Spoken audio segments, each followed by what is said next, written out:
예. 야곱이 라반의 양떼를 맡아 일한 지 이제 6년이라는 세월이 지났습니다.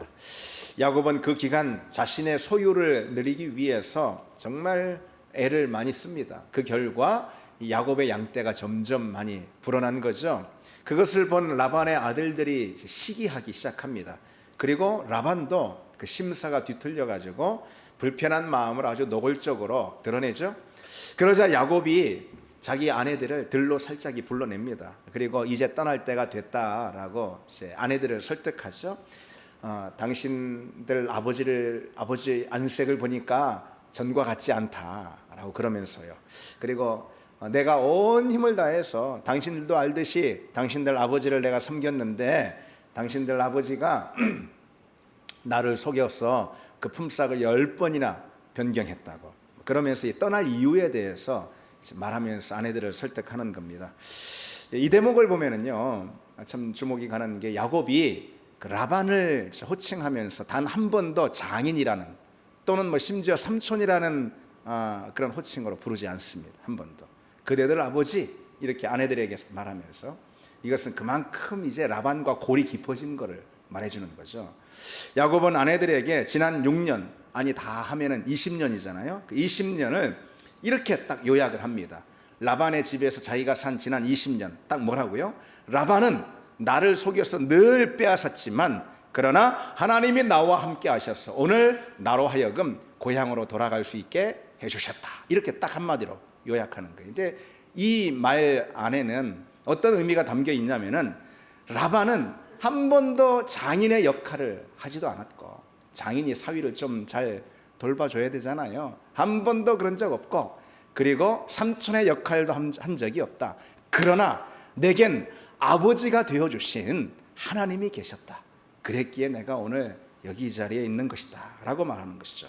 이렇게 야곱이 마음의 준비를 하고 하란을 떠나려고 하는데 뭐 당연한 거죠. 이 라반이 그냥 보내줄 리가 없잖아요. 그래서 몰래 자기 가족들만 빠져나와서 그리고 또 자기 그동안 모은 재산들을 다 챙겨가지고 몰래 집을 나섭니다. 라반은 야곱이 그렇게 도주한 지 3일이나 지나서 그 사실을 알게 되거든요. 그때가 마침 언제냐면은 한 해 중에서 목자들에게 가장 분주하고 가장 중요한 때인 양털을 깎는 때였기 때문에 그렇습니다. 이게 뭐 지금 이제 농사로 보자면은 추수하는 그런 시기인 거예요. 그래서 막 정신없이 그 일에 매달려 있을 때 그 야곱이 야반 도주를 한 거죠. 라반은 그 사실을 알고 무려 7일 동안 아주 맹렬한 기세로 추격을 합니다. 그래서 결국은 따라잡아요. 본문에 라반이 야곱을 이 쫓아가라는 이 표현은 뭐냐면요, 마치 여러분 출애굽기에 그 애굽의 바로가 이스라엘 백성들을 막 홍해까지 막 군대를 이끌고 추격하잖아요. 그렇게 하듯이 복수를 위해서 적을 쫓아가는 그런 표현이 바로 이 쫓다라는 이런 표현입니다. 라반이 얼마나 격분해가지고 지금 야곱을 뒤쫓는가를 짐작할 수가 있겠죠. 그런데 라반이 그렇게 맹렬하게 추격을 하고 있는 그 사이에 한밤중에 하나님께서 이 라반의 꿈 가운데 현몽하셔가지고 이렇게 말씀하시죠. 너는 야곱에게 뭐 옳고 그름을 따지려고 하지 말아라. 그렇게 이제 말씀하시죠. 경고하시는 거죠. 하여튼 그 경고를 듣고 마침내 이제 야곱을 다 따라잡아가지고 야곱에게 도착을 한 그 라반이 하나님의 그 경고 때문에 뭐 야곱을 어찌하지는 못하고 그냥 화가 난 김에 그냥 막 비난하면서 야곱을 막 질타하기 시작하는 그런 장면이 본문에 나옵니다. 그 질타의 내용은 이제 크게 두 가지입니다. 딱 두 가지예요. 하나는 뭐냐면은 나한테 왜 인사할 기회도 주지 않고 그냥 몰래 떠났냐? 이제 그런 이제 질타의 내용이고요. 또 하나는 뭐냐면은 드라빔을 훔쳐갔다 이거예요. 드라빔을. 근데 여기서 뭐 왜 딸들한테 손주들한테 작별의 키스도 하지 못하고 그냥 못하게 그냥 몰래 떠났냐? 이렇게 말하는 거는 사실은 핑계죠. 뭐 떠난다고 했으면 뭐 라반이 떠나게 했겠어요? 그건 핑계고. 근데 드라빔을 훔쳐갔다. 이 드라빔은 뭐냐면은 이 당시 가족의 수호신처럼 이제 섬기는 그런 그 수호신의 신상을 말하는 거예요. 작은 이제 이렇게 나무 같은 걸로 깎고 돌로 깎고 한 그런 신상이 있습니다. 고대에 우상이죠, 우상. 그겁니다. 사실이 라헬이 있잖아요. 야곱도 모르고 아무도 모르게 그 자기 혼자 살짝 그 아버지의 가족 신상인 그 드라빔을 슬쩍 한 것입니다. 예. 이 시대에는 가족의 신상, 이거는 얼마나 중요한 거예요? 이건 신이잖아요, 신. 예. 근데 이것을 훔치는 그런 행위에 대해서는 아주 극형에 처해질 만큼 이것은 아주 이 당시 문화로 보자면은 아주 좋지 않은 것이죠. 예. 라반은 그래서 화가 나가지고 자기 딸들의 장막을 막 다 찾아가서 뒤지지 않습니까? 막 딸들 레아, 라헬 그리고 그의 여종들의 장막까지 막 샅샅이 가서 뒤지지만은 찾지 못해요. 라헬이 급히 그 낙타 안장에 넣고서는 그 위에 깔고 앉아가지고 제가 아버지 생리 때문에 낙타에서 내릴 수가 없습니다. 그런 식으로 둘러대고 만 거죠. 결국 라반이 드라빔을 찾지 못하자 이번에는 이제 역전이 돼가지고 야곱이 막 그 화를 또 라반에게 쏟아냅니다. 거칠게 항의하면서 라반에게 이제 반격을 하죠. 내가 외삼촌을 섬기는 이 20년 동안 우리가 이제 이 본문의 이제 끄트머리 읽었잖아요. 그 대목이에요. 이 20년 동안 얼마나 고생한지 삼촌 아십니까? 예. 짐승에 물려 찢긴 양이나 밤에 도둑을 맞은 양이 있다면은 삼촌이 나한테 찾기 때문에 내가 다 그것을 내 걸로 다 물어냈습니다. 낮의 더위와 밤의 추위를 무릅쓰고 정말 눈붙일 겨를 없이 온갖 고생을 하면서 외삼촌의 양떼를 위해서 내가 섬겼는데, 그런데 외삼촌은 내 품삯을 10번이나 변경했습니다. 정말 이제 하나님이 나와 함께 하시지 않았다면 외삼촌은 분명 20년 동안 나를 써먹을 대로 써먹고 빈손으로 쫓아냈을 것입니다. 그런데 다행스럽게 하나님이 내 고생, 내 수고를 아셔서 어젯밤 외삼촌을 그렇게 책망하셨던 겁니다. 이렇게 야곱은 지난 20년의 그 서름과 울분을 막 복받치듯 한꺼번에 막 쏟아냅니다. 그동안 야곱은 라반 앞에서 약자잖아요. 그러니까 부당한 대우를 받아도 꾹꾹 누르고 참고 또 참았던 거죠. 그런데 이제 하나님이 자기 편에 서 계시다는 사실을 알고는, 그리고 이 라반에게 하나님께서 책망하셨다라는 그 라반의 이야기를 또 들었잖아요. 하나님이 나와 함께 하신다, 이 사실을 알고 그 하나님 백에 기대가지고선 라반을 막 거침없이 그렇게 책망합니다. 라반이 아마 깜짝 놀랐을 거예요. 얘가 왜 이래? 얘가 뭘 잘못 먹었나 하면서 얘 많이 컸네 그러면서. 여기까지가 우리가 오늘 읽은 본문의 내용이죠. 이제 본문을 우리가 다시 한번 짚어가면서 오늘 말씀이 우리에게 주시는 메시지를 좀 생각해 보려고 합니다. 야곱이 라반의 집에 거한 지가 20년이 됐어요. 전도서에 보면은 모든 일에는 다 때가 있다, 기한이 있다, 그렇게 말씀하고 있는데 지금 이제 야곱이 떠날 기한이 된 거예요. 떠날 때가 다 찼습니다. 그런데 야곱을 오늘 보면은요, 자기 재산을 늘리는 재미에 푹 빠져 있었던 것 같아요. 라반과 계약을 맺을 때 계약 기간이 있었던 건 아니거든요. 예를 들어서 삼촌의 가축을 돌볼 것인데 앞으로 6년간 돌본다, 그런 계약 기간이 있었던 건 아니에요. 야곱은 그저 자기에게 필요한 만큼 얻고 떠나면 되는 거예요. 자기 가족을 위해서 필요한 만큼, 그리고 이제 고향으로 돌아가기 위해 필요한 만큼, 그만큼만 재산을 이제 얻으면은 떠나야 했습니다. 그런데 창세기 30장 마지막 절에 보면은 야곱에 대해 이렇게 말하고 있어요. 야곱이 매우 번창하여 양떼와 노비와 낙타와 나귀가 많았더라. 그리고 오늘 본문 1절에도요, 라반의 아들들이 하는 말을 한번 들어보면은 야곱이 우리 아버지 소유를 다 빼앗았다, 이렇게 말하고 있거든요. 이런 대목으로 보아서 야곱은 지금 자기에게 필요한 것 이상으로 재산을 모으는데 막 열중을 하고 있었던 거죠.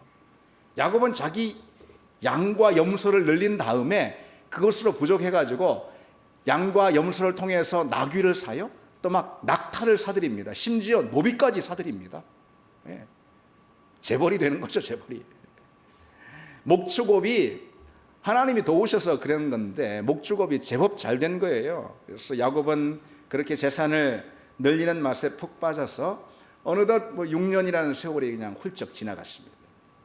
이제 떠날 기한이 이미 찼는데 야곱은 돈 버는 재미에 빠져서 하란 땅을 떠날 생각을 하지 못하는 거예요. 라헬을 얻는데 여러분 보세요, 14년. 그런데 양떼를 늘리고 돈을 버는 재미에 푹 빠졌던 야곱은 아마도 하나님이 개입하시지 않았다면 그 이상 14년 그 이상 세월을 다 보내고 말았을 겁니다. 그러나 지금 하나님이 여시는 새로운 인생이 야곱에게 다가왔습니다. 야곱은 지금 인생의 변곡점에 서 있습니다. 그러니 야곱은 자신에게 새로운 시대가 다가왔음을 분별하고 또 준비해야 했던 것이죠. 그럼에도 지금 자기가 하는 일에 그냥 열중하느라 몰두하느라 하나님의 때를 전혀 볼 줄 몰랐어요.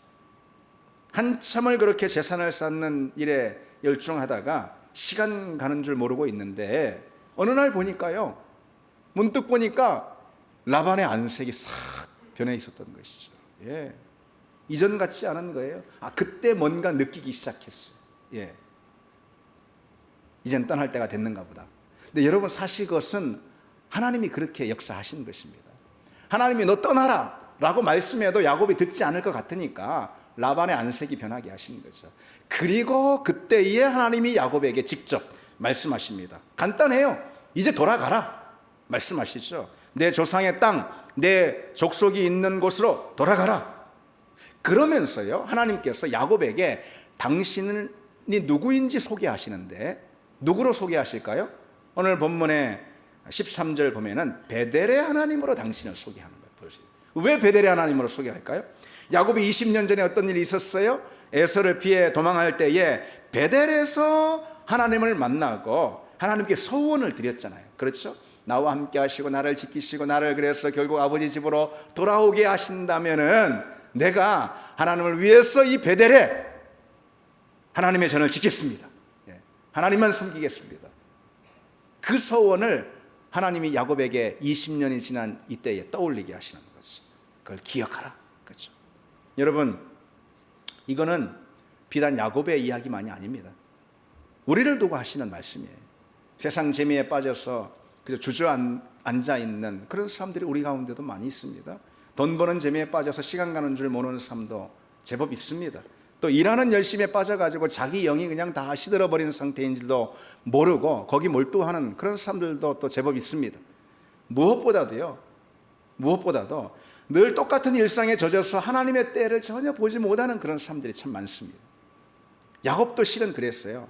야곱이 양떼를 통해서 막 재산을 불리는 그런 재미 있었겠죠. 예, 종일 그래서 그냥 돈 버는 재미에 빠져가지고 양 생산하는 그런 재미에 막 하루에도 수십 마리씩 막 양을 생산하면서 그런 재미에 푹 빠져서 시간 가는 줄 몰랐던 것도 있었지만 그보다는 그러한 삶이 하란에서 양떼를 치는 그런 삶이 어느새 자기 일상으로 스며들어 버리는 거예요. 일상이 되어버렸어요. 하란에서 20년 살다 보니까 베델에서 뭘 하나님께 소원을 했는지 기억조차 나지 않습니다. 이제는 그건 다 잊고 양치기가 돼가지고 목축이 일상이 되어서 그냥 그곳에 눌러 앉게 된 거예요. 여기가 자기 고향처럼 말이죠. 여기가 자기 집처럼 말이죠. 그러나 이곳은 야곱의 집이 아닙니다. 야곱이 오래 머물 곳이 아니죠. 야곱은 잠시 피할 곳을 찾아왔잖아요. 에서를 피해서. 물론 여기가 가족도 얻게 하고 그리고 또 직업도 얻게 한 그런 곳이긴 하지만은 그러나 그렇다 해서 정착할 곳은 아닙니다.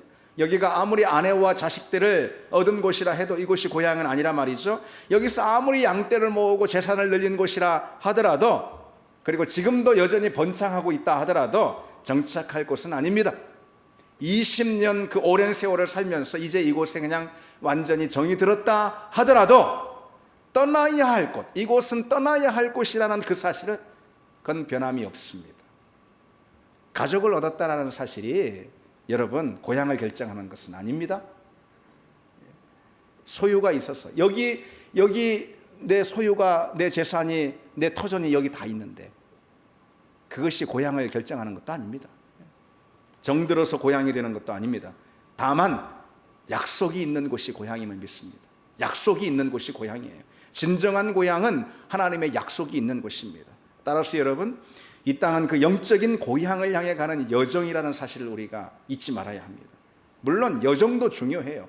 그리고 여정 가운데 잠시 쉬는 그것도 중요합니다. 그러나 여러분, 여정이라는 게 뭐예요?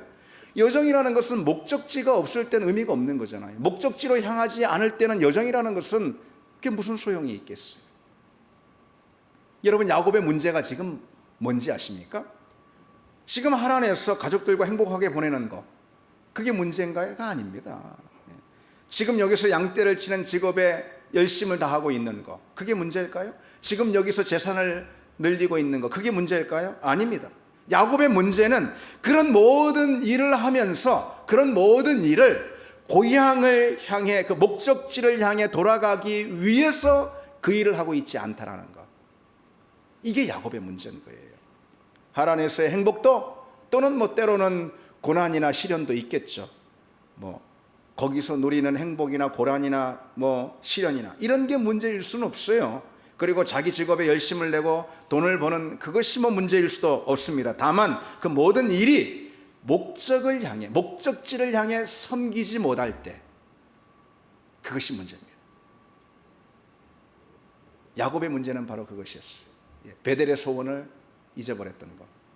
우리 인생도 그렇습니다. 인생은 진짜 본향인 천국을 향해 가는 여정 아니겠어요, 여러분? 그렇죠? 천국을 향해 가는 여정입니다. 우리 인생의 자리 과정 가운데 하나님의 손가락은 계속해서 천국, 본향을 가리키고 있는 거죠. 그 천국이라는 목적을 향하고 그 목적을 섬길 때 우리 인생이라는 여정은 비로소 의미가 있는 것입니다. 말 그대로 여정, 과정이 있기 때문에 그런 거죠. 그래서 이 땅에서의 우리 인생은 본향인 천국을 향할 때 그게 가치 있고 의미 있다, 그것이죠. 그래서 여러분, 우리가 이 땅에서 사는, 우리 인생 가운데 사는 우리의 모든 과정들, 모든 행위들 있잖아요. 이 모든 것들, 그리고 그 안에서 우리가 때로 누리는 뭐 행복도 기쁨도, 또 그리고 실망도 낙심도 좌절도 뭐 다 있을 수 있어요. 그 안에서 우리가 열심히 행하는 여러 뭐 인생의 열심과 분투하는 모든 것들 다 있을 수 있어요. 그런데 그 모든 것이 천국이라는 목적지를 향해 가는 과정이라는 사실을, 그리고 그 모든 것들이 천국이라는 목적지를 섬길 때 비로소 그것은 의미 있는 거라는 것을, 영원한 의미를 갖게 되는 거죠. 여러분, 그 사실을 잊지 말고 우리 그 시선을 항상 목적지를 향해 두길 바랍니다. 이제 다시 본문을 보실까요? 라반의 집에서 뭐 그런 식으로 목적지를 잃고 고향을 이제 잊어버리고 그냥 눌러 앉아 있던 이 야곱 있잖아요. 이 야곱을 하나님께서 깨우십니다. 야곱을 재촉하십니다. 그래서 고향을 떠나게 만드시죠. 그러나 라반이 순순히 보내줄 리가 없죠. 그래서 아내들을 들로 불러내서 거기서 조용히 상의한 다음에 자기 가족들, 자기 소유 딱 챙겨가지고 몰래 빠져나옵니다. 라반이 3일이나 지나서 그것을 알게 됐고 아주 맹렬하게 추격을 하죠. 그 사이에 아까 말씀드린 대로 하나님께서 라반에게 나타나셔서 그 꿈 가운데 말씀하시죠. 야곱에게 어떤 적대적인 행위도 하지 마라, 그렇게 말씀하십니다. 그렇게 아주 딱 경고를 하시는 거죠. 지금 라반이 엄청나게 막 격분해 있었기 때문에 막 이를 갈고 있었기 때문에 그런 상태로 야곱을 만나면은 뭐 아마 절대 가만두지 않았을 거예요. 무려 7일을 추격해가지고 그 거리를 계산해 보면은 600km가 넘습니다. 그렇게 막 그냥 추격해서 따라잡을 정도라면 그 분이 얼마나 막 대단했는가 우리가 짐작할 수가 있잖아요. 나중에 야곱을 만나서 이 라반이 하는 말이, 너를 해할 능력이 내 손에 있다. 그럽니다. 이렇게 협박하는 것으로 보아가지고 하나님이 그 순간 개입하지 않으셨다면, 하나님이 라반을 막지 않으셨다면 정말 그야말로 뭐 큰 사단이 났을 거예요. 아마도 라반은 자기 딸들, 손주들 다 되찾고 야곱은 아마 그냥 노예로 팔아버리든지 했을 것입니다. 그런 라반에게 하나님께서 야곱에게 옳고 그름을 따지지 말라, 이렇게 밤중에 현몽하시죠. 으름장을 놓으시는 거예요. 으름장을. 이런 거죠. 야곱을 추격해서 만나더라도 너 말이지 그를 해할 생각은 아예 하들 마라, 그런 말씀입니다. 그저 그냥 기왕 간 김에 네 딸들하고 손주들에게 작별의 입맞춤이나 그냥 해. 그리고 돌아와. 여러분, 이 하나님의 협박, 말하자면 심하게 말해 협박이에요. 이 으름장, 야곱에게 라반에게 으름장을 놓으시는 하나님을 한번 상상해 보십시오. 라반 입장에서 보면은 이것은 섬뜩한 일 아니겠어요? 그렇죠? 다른 이도 아닌 하나님으로부터 협박을 받고 있단 말이죠. 이것은 정말 등골이 오싹하고 두렵고 오금이 저리는 그런 일이었을 겁니다. 여러분, 하나님이 행하시는 일을 누가 막겠는가? 우리가 이 대목에서 이런 질문을 던질 수가 있습니다. 막는 사람이 있다면 그 사람이야말로 하나님이 가만두시지 않을 겁니다. 야곱을 추격해 만나는 라반은 그래서 이젠 뭐 그냥 꼼짝 못하고 하나님의 그 으름장 협박을 들었잖아요. 거기 가가지고서는 오히려 실컷 야곱의 질책 책망만 받고 돌아옵니다. 삼촌은 내 품삯을 10번이나 변경했는데 하나님께서 당신의 그 계략을 무효화시켰다 막 하면서 야곱이 한 번도 그런 적 없었는데 막 여기서 그냥 라반을 만나서 그 분을 다 쏟아내잖아요. 야곱은 어젯밤 라반에게 하나님께서 나타나셔서 경고하셨다라는 그 이야기를 듣고선요, 이젠 하나님이 내 편이시다. 하나님이 나와 함께 하신다. 이거를 다시 한번 야곱이 이제 깨닫고 라반을 하나님 백으로 그렇게 감히 책망할 수가 있었던 거죠. 야곱이 하나님 백으로 그 오랜 세월 그렇게 그냥 눌려 지냈는데 그 두려움을 떨쳐낼 수가 있었던 겁니다. 야곱의 말대로 라반은 있잖아요, 계약 조건을 그냥 수시로 바꾸면서 말이죠, 그냥 뻑하면 그냥 변경하고, 그게 갑질이잖아요. 요즘 말로 갑질을 그렇게 해댔습니다. 그래서 계약이 분명히 딱 있는데 계약서고 뭐고 다 필요 없고 이제 점 있는 것만 네 걸로 해 이제부터. 뭐 막무가내입니다 그냥. 그리고 이제 좀 지나면 근데 점 있는 것이 막 늘어나면은 아니야 이제부터는 얼룩무늬 있는 것을 네 걸로 해, 뭐 이런 식인 거죠. 그런데 이 라반의 입장에서 보면은 굉장히 열이 받고, 그리고 또 이해할 수 없는 일들이 계속 생기는 거예요. 말씀드렸듯이 이제부터 점 있는 것을 네 야곱 품삯으로 할게 그러면은 점 있는 것만 계속 생산이 되는 거예요. 아니 취소, 이제부터 무늬 있는 것을, 얼룩무늬 있는 것을 네 양으로 해. 그러면 또 얼룩무늬 있는 양만 계속해서 난단 말이죠. 이거 뭐 양을 야곱이 낳는 것도 아니잖아요. 그렇게 되는 걸 어떻게 하란 말이에요. 라반 입장에서는 어떤 수를 써도 라반이 막을 방법이 없는 거예요. 하나님이 개입하고 계셨기 때문이죠. 야곱도 그것을 깨닫게 됩니다. 그래서 아내들에게 그와 같이 당신들도 보듯이 하나님께서 라반에게 양떼를 빼앗아 내게 주셨다 이렇게 고백을 합니다. 그리고 오늘 이 대목에서는 야곱이 또 라반에게도 그렇게 막 질책을 하잖아요. 하나님께서 당신 하는 짓을 보고, 삼촌 하는 짓을 보고 어젯밤 나타나셔서 삼촌을 그렇게 꾸중하신 것입니다 이렇게 말이죠. 라반이 아무리 수를 써도, 억지를 부려도, 횡포를 부려도 야곱을 도우시는 분이 하나님이시기 때문에, 그 배후에 역사하시는 분이 다른 이가 아닌 하나님이시기 때문에 야곱을 어쩌지 못합니다. 여러분, 누가 하나님을 막을 수 있겠습니까? 하나님을 막을 자가 어디 있겠습니까? 그런데 이 장면을, 오늘 본문의 장면을 보면은 성경이 있잖아요. 한 가지 뭐랄까 굉장히 좀 익살스럽다고 할까요? 그런 에피소드를 하나 기록하고 있습니다. 일명 이걸 드라빔 사건 이렇게 붙여볼 수 있겠어요? 라반이 그 드라빔을 이제 훔쳐간 것을 알고선 집을 막 샅샅이 뒤지니까 자기 집을 드라빔이 없어졌단 말이죠. 그것부터 딱 눈에 들어오는 것이죠. 이거는 뭐 큰일이잖아요. 그래서 분명 이제 야곱이 훔쳐간 거야 하고선 그렇게 추격을 했단 말이죠. 그래서 야곱이 이제 장막을 친 그 길르앗이라는 곳에서 이제 야곱도 그리고 또 자기 딸들도 다, 종들도 다 장막을 이렇게 막 쳐놨는데 거기 막 샅샅이 돌아다니면서 드라빔을 찾습니다.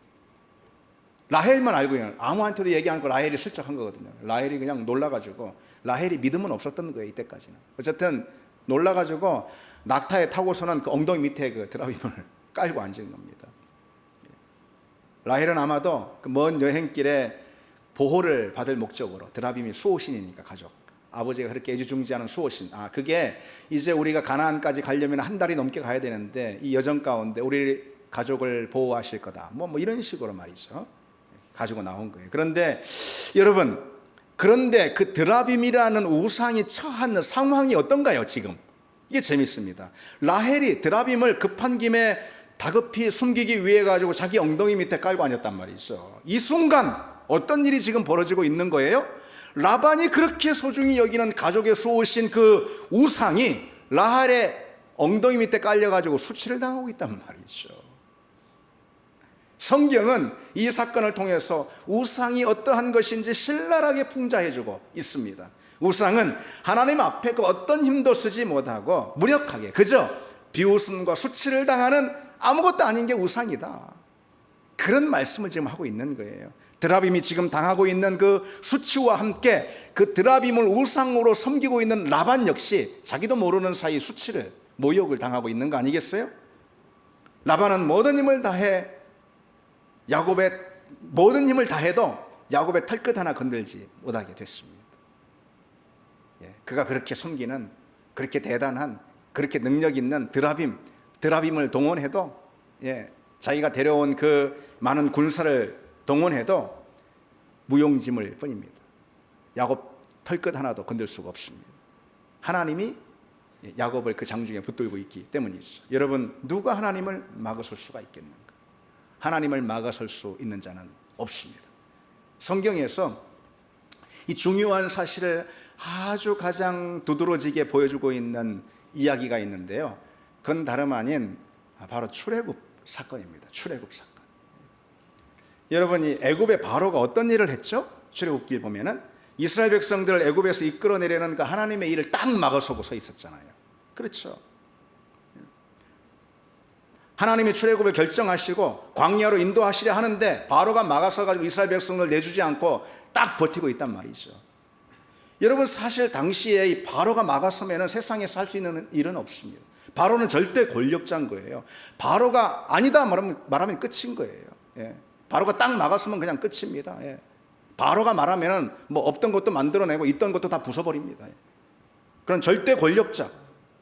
그래서 이스라엘 백성들은 아주 처음부터 있잖아요. 이 출애굽이라는 것은 불가능하다라고 여겼어요. 그런데 그런 이유가 바로 거기에 있는 것이죠. 심지어 모세조차도요, 바로를 딱 대면하고 난 다음부터는 이거 출애굽은 어려운 일이야, 그렇게 낙담했습니다. 누가 바로에게 저항할 수 있을까? 누가 바로의 저 소나기에서 우리 백성을 끌어낼 수 있을까? 이거는 불가능한 거야. 여러분, 왜 그런 생각들을 다 했을까? 심지어 모세까지도요. 왜 그런 생각을 했을까요? 하나님이 하시는 일을 그때까지는 못 봐서 그런 거죠. 하나님이 어떤 분이신지 그때까지는 몰라서 그런 것이죠.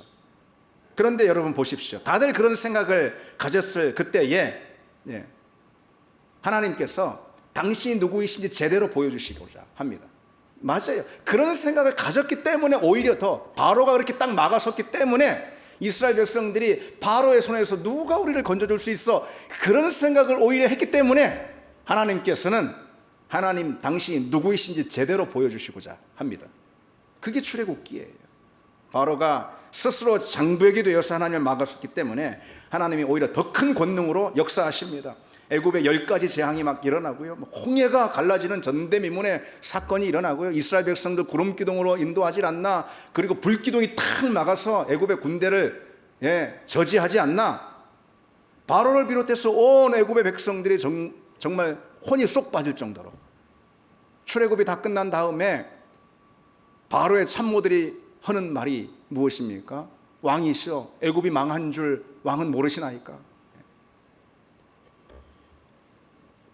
바로가 이스라엘 백성들을 순순히 내놓았다면 그런 일까지는 아마 없었을 텐데 말이죠. 오히려 막아서니까 하나님의 기적이, 하나님의 권능의 역사가 일어납니다. 이스라엘 백성들은 출애굽을 그래서 그저 밋밋하게 하지 않고 오히려 큰 역사와 기적 가운데 출애굽을 하게 됩니다. 막아서니까 말이죠. 하나님의 대적이 막아서니까. 여러분, 하나님이 정하신 일, 하나님이 행하시는 일은 막을 자가 없는 줄 믿습니다. 하나님의 일에 장벽이 될 것은 세상 어디에도 없습니다. 성경은 예수 그리스도를 이렇게 소개하고 있는 대목이 있어요. 열면 닫을 자가 없고 닫으면 열 자가 없는 분이다, 그렇게 말씀해요. 하나님이 예수 그리스도 안에서 작정하신 일, 무엇보다도 구원의 역사겠죠. 구원의 역사를 누가 막겠느냐는 것이죠. 하나님이 그리스도 안에서 여시는 일, 닫을 자가 없어요. 하나님께서 그리스도 안에서 닫아버리신 일, 열 자가 없단 말이죠. 하나님이 그리스도 안에서 진행하시는 복음의 역사, 하나님 나라의 역사라는 것은, 거대한 물줄기는 그 어떤 것도 그 무엇도 되돌릴 수 있는 존재는 없습니다. 그래서 우리는 하나님의 편에 서 있음을, 하나님의 장중에 붙들려 있음을 감사해야 하는 것이죠. 그런 이유로 인해서 여러분, 우리는 우리의 믿음을 걱정할 필요가 없습니다. 그런 이유로 인해서 우리는 하나님의 교회를 걱정할 필요가 없습니다. 요즘 신앙생활하기 참 힘든 시절이 됐어요. 교회에서 예배로, 기도로, 여러 모임으로 참 우리가 모이기 어려운 그런 때입니다. 아무래도 갈수록 더 그럴 거다, 그런 생각이 듭니다. 지금은 그나마 좋은 걸 거예요. 갈수록 우리 신앙생활이 더 어려운 그런 장벽을, 풍파를 만날 거예요. 이제 마지막 시대가 되었기 때문에 그렇습니다. 그러나 여러분, 너무 염려할 필요가 없습니다. 주님은 내가 이 반석 위에 내 교회를 세우리니 음부의 권세가 이기지 못하리라 말씀하셨어요. 하나님의 교회는 하나님이 우리에게 주신 믿음, 하나님이 우리에게 선물하신 그 믿음이라는 반석 위에 세워진 것이기 때문에 무엇도 넘어뜨릴 수 없다라는 거죠. 세상이 아무리 교회를 어렵게 하고, 아무리 세상이 교회를 흔들고 교회를 따돌리고 교회를 대적해도 하나님의 교회는 이깁니다. 음부의 권세가 결코 이기지 못합니다. 특히 요즘 같은 코로나 바이러스의 이런 상황에서 그 사실을 우리가 잊지 말아야 합니다. 너무 낙담하지 마시기 바랍니다. 예배도 드리기 어렵고 기도도, 모임도 갖기 어려운 그런 상황이지만 교회는 결국 이 모든 상황을 이겨낼 것입니다. 왜요? 하나님의 교회이기 때문에 그렇습니다. 하나님을 막을 자가 없기 때문에 그렇습니다. 아멘, 이길 것입니다. 이것이 우리의 고백이 되길 바랍니다. 그래서 지금 세상에는 여러 가지 반성경적인, 반하나님적인 그런 문화가 일어나서 교회를 대적하고 교회를 무력화시키고 심지어 교회를 해체하려는 그런 시도들이 있단 말이죠. 그렇죠. 악한 사단이 운영하는 임금이 된 세상이기 때문에 악한 세상의 목적은 교회를 무너뜨리는 거 있지 않겠어요? 그래서 교회를 무력화시키려는 그런 모든 시도 있지만은 결국에는 하나님의 교회가 이김을 믿습니다. 세상이 아무리 교회를 싸늘하게 대해도 교회는 복음으로 결국 세상을 구하는 그 일에 승리하게 될 것입니다. 우리의 믿음도 여러분 그렇습니다. 우리의 믿음은 결국은 이길 것입니다. 여러분, 이 소망, 이 믿음이 어떤 것보다 중요합니다. 이 마지막 시대에는 어떤 믿음이요? 우리 믿음은 결국 이긴다, 이 믿음이죠. 사탄이 아무리 방해를 하고 장애를 놓아도 믿음은 이깁니다. 어떤 위협에도 우리 믿음은 굴복하지 않을 것입니다. 우리가 잘나서 우리가 의지가 있어서 그런 게 아니에요. 하나님이 우리 믿음을 든든히 붙잡기 때문에 그렇습니다. 야곱에게 그렇게 하셨듯이 우리 믿음은 어떤 역경에도 무너지지 않는다라는 거예요. 요한 1서 5장에 무릇 하나님께로부터 난 자마다 세상을 이기느니라, 세상을 이기는 승리는 이것이니 우리의 믿음이라 그랬습니다. 우리 믿음은 모든 역경에도, 모든 유혹에도, 그리고 또 모든 장애에도 끝내 이기게 될 줄 믿습니다. 여러분, 근데 여기서 중요한 사실 우리가 하나를 알아야 합니다. 중요한 건 이거예요. 믿음이 곧 영적 전투임을 인식하는 성도만이 이기는 그리스도인이 될 수가 있어요. 믿음은 영적 전투다. 요한계시록은요, 마지막 시대에 교회가 크게 일어난 이 음녀와 사단, 음녀인 사단이에요. 이 사단에 맞서서 대대적인 전투를, 영적 전투를 벌일 거다라고 그렇게 예언하고 있습니다. 그게 마지막 시대다 이거죠. 지금이 그렇습니다. 점점 마지막 때가 가까워지고 있는 지금 우리 믿음은 갈수록 세상과의 전투에 치열해지게 될 겁니다. 우리 믿음은 치열한 믿음이 될 거예요. 하나님 나라의 확장, 복음의 흥황에 대해서 세상에 갈수록 더 심하게 저항을 하고 있기 때문에 그런 것이죠. 그리고 더 크게 복음의 깃발을 들고 더 분연히 믿음의 자리에서 일어나는 사람 또는 일어나는 교회일수록 더 강한 사단의 저항을 받게 돼 있습니다. 영적 전투가 더 크게 일어난다는 거죠. 여러분, 그런 때일수록 우리 믿음이 영적 전쟁이라는 이 사실을 기본적으로 우리가 잊지 말아야 되는 거예요. 교회는 전투하는 군대라는 이 기본적인 사실을 우리가 망각해서는 안 돼요. 믿음은 곧 영적 전쟁임을 알아야지 거기에 준비하고 또 대응할 수 있는 거잖아요. 그런 사람만이 이 마지막 시대에 이기는 성도로 믿음의 자리에서 승리하는 성도로 일어날 수가 있습니다. 물론 여러분 신앙생활에서 요즘 사람들이 다 좋아하는 위로나 뭐 치유나 이런 것도 다 필요합니다. 회복을 누리는 것도 또 기쁘게 행복하게 신앙생활하는 것 다 중요합니다. 그러나 믿음은 곧 영적 전투임을 아는 그런 믿음이 전제가 돼 있어야 그 위에서 행복한 신앙도 그리고 또 위로와 치유를 누리는 신앙도 가능해지는 겁니다.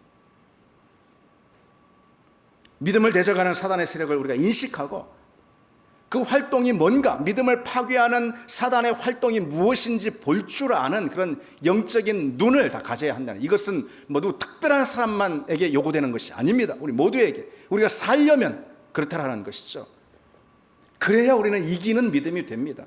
위로와 치유의 믿음도 중요하지만 이기는 믿음이 될 때, 영적 전투에서 이기는 믿음이 될 때 그와 같은 은혜도 누릴 수가 있는 것입니다.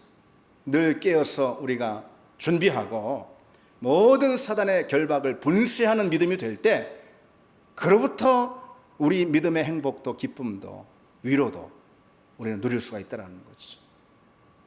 그래서 간혹 보면은 어떤 성도들은 맨날 뭐 위로가 위로 뭐 맨날 무슨 뭐 상처받아서 뭐 어땠다고 하고, 우리 교회 말고 뭐 그런 사람들 많습니다. 맨날 뭐 상처가 뭐 어떻고 또 뭐 마음이 뭐 아프고 뭐. 그래서 내게 정말 지금 이 순간 필요한 것은 위로라고. 그렇게 사단이 속삭이는 거짓에 속습니다. 내게 진짜 필요한 건 위로야, 뭐 회복이야, 치유야. 물론 그런 것도 중요하지만은 계속 그런 신앙에 머물러 있는 것, 그리고 계속 반복해서 그런 것만 요구하는 것은 참으로 유아적이고 미숙한 신앙이 아닐 수 없습니다. 제가 이 동료 목회자들과 여러 동료 목회자들이 많이 있는데, 교회에 대해서 뭐 우리가 이야기하지 뭐 얘기하겠습니까? 그러다 보면은 다들 비슷한 이야기를 참 많이 하는 걸 볼 수가 있어요. 때로 교인들이 교회를 떠나면서 그런다라는 거예요.